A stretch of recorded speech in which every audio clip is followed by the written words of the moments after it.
रविवार व्रत कथा। प्राचीन काल में किसी नगर में एक बुढ़िया रहती थी। वो प्रत्येक रविवार को सुबह सूर्योदय से पूर्व उठकर स्नानादि से निवृत्त होकर घर के आंगन को गाय के गोबर से लीपकर स्वच्छ करती थी।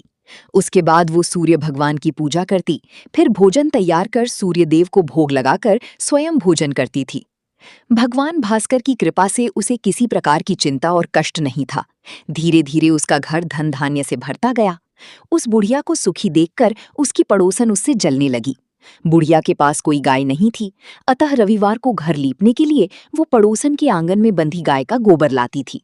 पड़ोसन ने ईर्ष्या में आकर अपनी गाय को घर के भीतर बांध लिया, जिस कारण बुढ़िया को रविवार को गोबर नहीं मिला। बुढ़िया अपना आंगन नहीं लीप सकी। आंगन न लीप पाने के कारण उसने न तो भोजन बनाया, न ही सूर्यदेव को भोग लगाया और स्वयं भी भोजन नहीं किया। सूर्यास्त होने पर वो भूखी प्यासी सो गई। इस प्रकार उसने निराहार व्रत किया।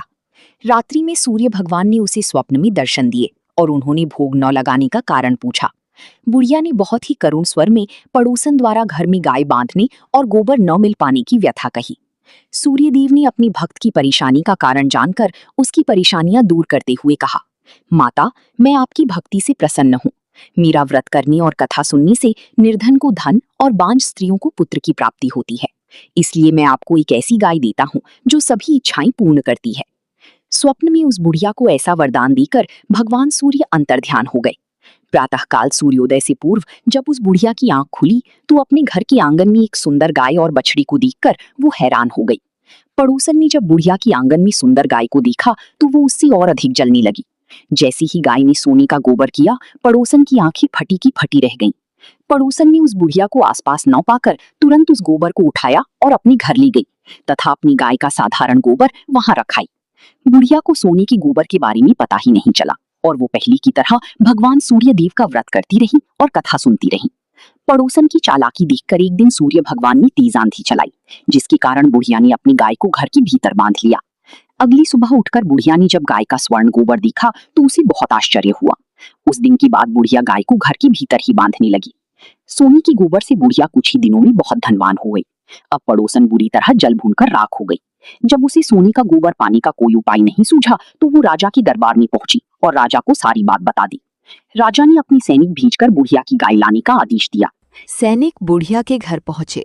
उस समय बुढ़िया सूर्य भगवान को भोग लगाकर स्वयं भोजन ग्रहण करने वाली थी।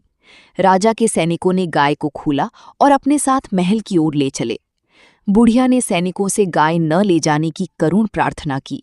वो बहुत रोई चिल्लाई, लेकिन राजा के सैनिक नहीं माने। गाय के चले जाने से बुढ़िया को बहुत दुख हुआ। उस दिन उसने कुछ नहीं खाया और सूर्य भगवान से अपनी गाय को पुनः प्राप्त करने की प्रार्थना करने लगी। दूसरी ओर राजा गाय को देखकर बहुत खुश हुआ और सैनिकों से बोला, इस सोने का गोबर करने वाली गाय को गौशाला की जगह मेरे कक्ष में बांधा जाए। सुबह जैसे ही राजा उठा, सारा महल गोबर और बदबू से भरा देखकर राजा घबरा गया। उसने सैनिकों से गंदगी साफ करने को कहा, परंतु गोबर साफ ही नहीं हो रहा था। जितना साफ करते वो उतना ही फैलता जाता। ये देखकर राजा अत्यंत क्रोधित हुआ और उसने पड़ोसन को राजमहल में बुलवाकर उसे दंडित किया। इसके बाद राजा ने तुरंत बुढ़िया को आदर सहित महल में बुलवाया और उससे क्षमा मांगते हुए सम्मान सहित उसकी गाय लौटा दी। तत्पश्चात राजा के महल से सारी गंदगी स्वतः दूर हो गई। तब बुढ़िया ने राजा को रविवार के व्रत की महिमा और भगवान भास्कर द्वारा गाय दिए जाने की सारी बात बताई। राजा ने भी अपने राज्य में घोषणा कराई कि सभी स्त्री पुरुष सूर्यदेव की कृपा प्राप्त करने के लिए रविवार का व्रत किया करें।